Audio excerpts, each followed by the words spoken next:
Elizabeth Taylor made one fateful mistake in 1964. She placed her trust in a journalist with her most guarded and painful secrets.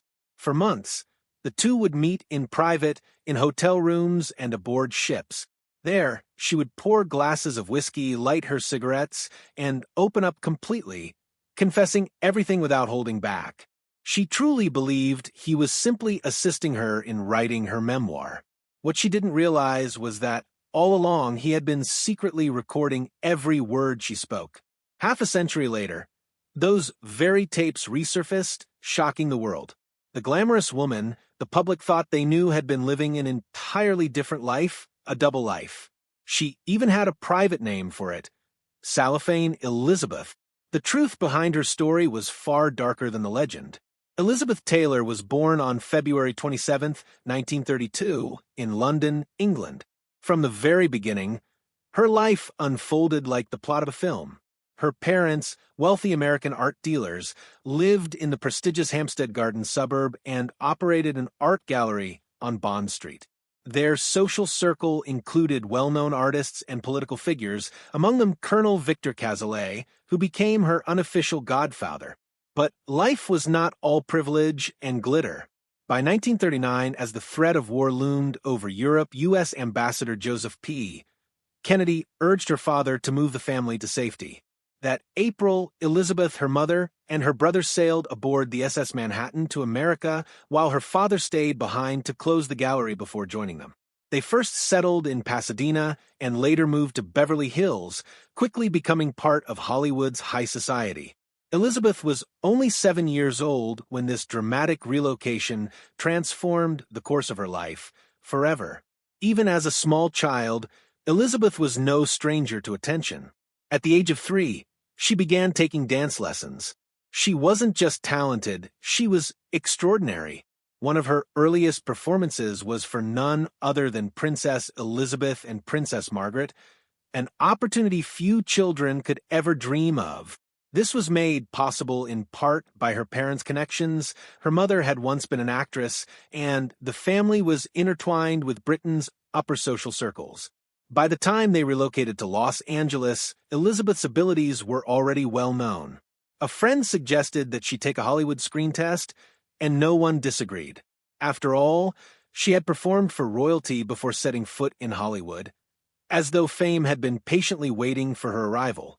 At only 10 years old, Elizabeth landed her first film role in There's One Born Every Minute in 1942.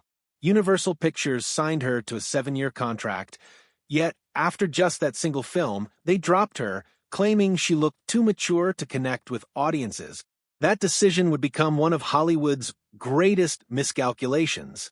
Elizabeth's undeniable star power was obvious to everyone else. MGM moved quickly to sign her, securing one of the most iconic talents in cinema history.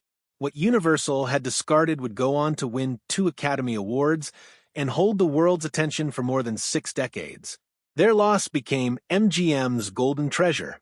When MGM signed Elizabeth in 1943, it altered Hollywood's future. At just 12, she starred in National Velvet, 1944, playing a determined young girl who disguises herself as a boy in order to compete in the Grand National Horse Race. The film was a massive hit. Elizabeth nearly won a special Juvenile Academy Award, ultimately finishing just behind Peggy and Garner. But her role demanded a personal price. To portray Velvet Brown, she had to undergo a strict regimen to increase her height, and during filming, she suffered a serious fall from her horse, injuring her back, an injury that would haunt her for the rest of her life. Despite this, the producers gifted her the horse after filming.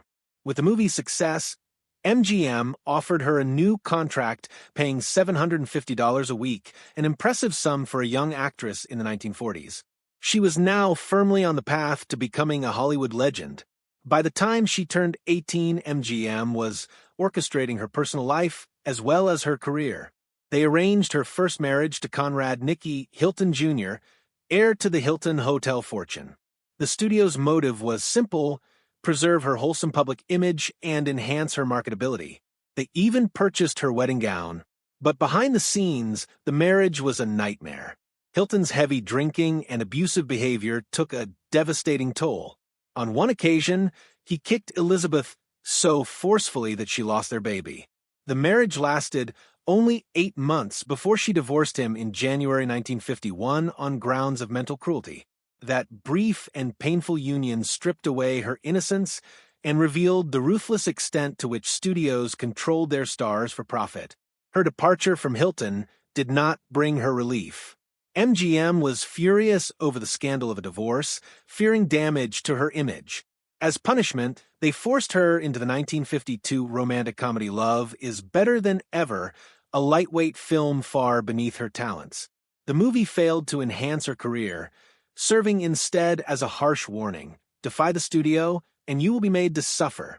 This was the reality for even the most bankable female stars. Their safety and happiness mattered far less than the image the studio wanted to sell.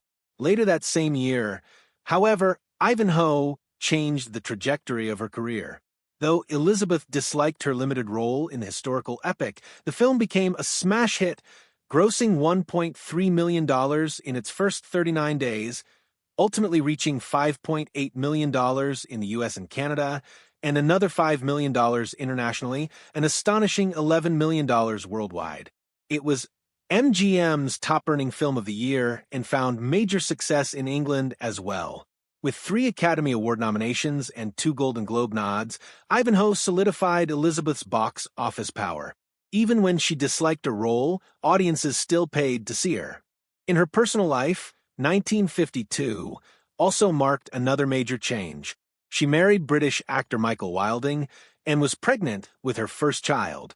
Financial security was a concern, so she signed a new 7-year contract with MGM worth $4,700 a week, more than $55,000 a week in today's money. The deal came with a loan to purchase a home and work opportunities for Wilding, but it also meant MGM had even tighter control over her career choices. Elizabeth longed for more challenging roles, yet she was bound to accept whatever the studio offered. The contract brought her wealth and stability, but also deepened her entrapment in a system that valued profits far above the well-being of its stars.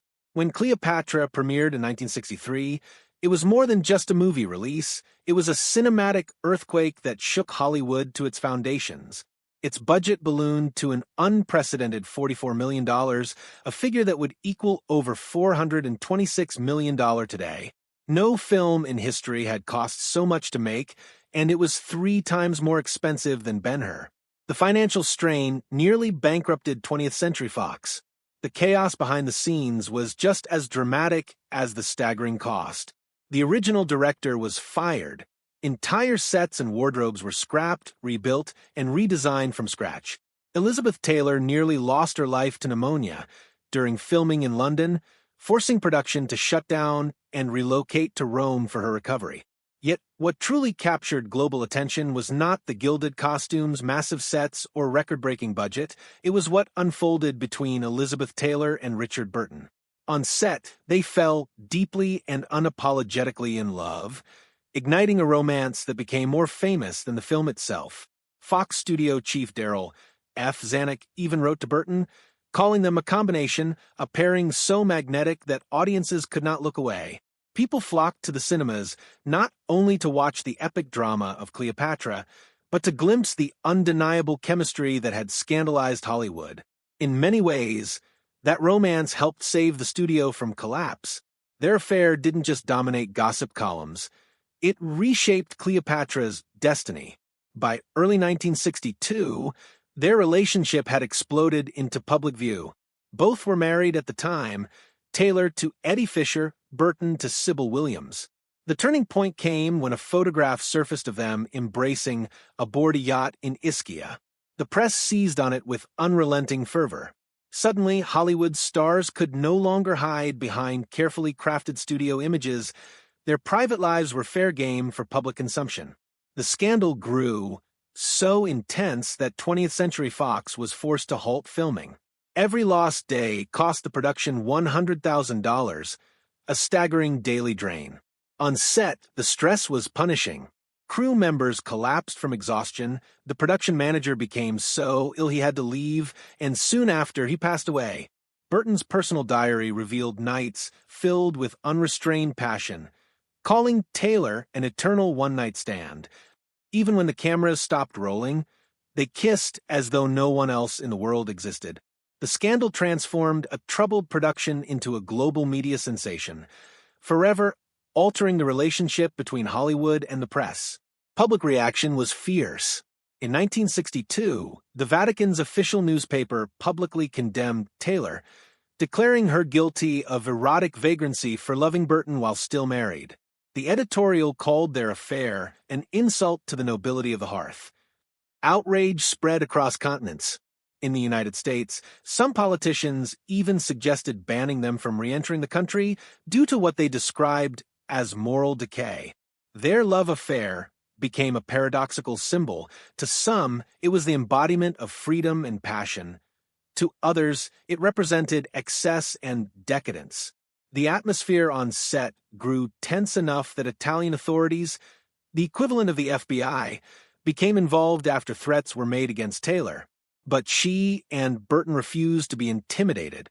Taylor divorced Fisher, and on March 15, 1964, only 10 days after her divorce was finalized, she married Burton in Montreal. To the public, it was both a triumphant love story and one of the most infamous scandals of the era. Overnight, they became the most talked-about couple in the world. Taylor's headlines were not limited to romance. She was also rewriting Hollywood's business rules. For Cleopatra, she became the first actor in history, male or female, to earn $1 million for a single film. But that was just the beginning. She secured $50,000 per week in overtime pay. The shoot, originally scheduled for 16 weeks, dragged on for 2 years. By the end, she had earned nearly $7 million, the equivalent of around $60 million today. She also negotiated a percentage of the film's profits, a revolutionary move for the time. No star before her had managed such a deal, and her strategy would inspire generations of actors to follow. Remarkably, Taylor handled parts of these negotiations from her bathtub, with Eddie Fisher acting as messenger. When Fox agreed to her terms, she toasted the victory with champagne. By sheer determination, she shattered Hollywood's pay ceiling for women and permanently changed how stars negotiated their worth. Burton's own words, recorded in his diaries, revealed the depth of his obsession. He wrote of her beauty in terms both poetic and raw, calling her fantastically beautiful and describing her allure as special and dangerous. He detailed her from the curve of her lips to the lines of her figure, once writing that she was beautiful beyond the dreams of pornography. He confessed that being apart from her was like an ache in the stomach. Burton believed she made him a better man, yet also admitted he was utterly powerless under her spell. The public saw a passionate romance. His private words exposed its full intensity.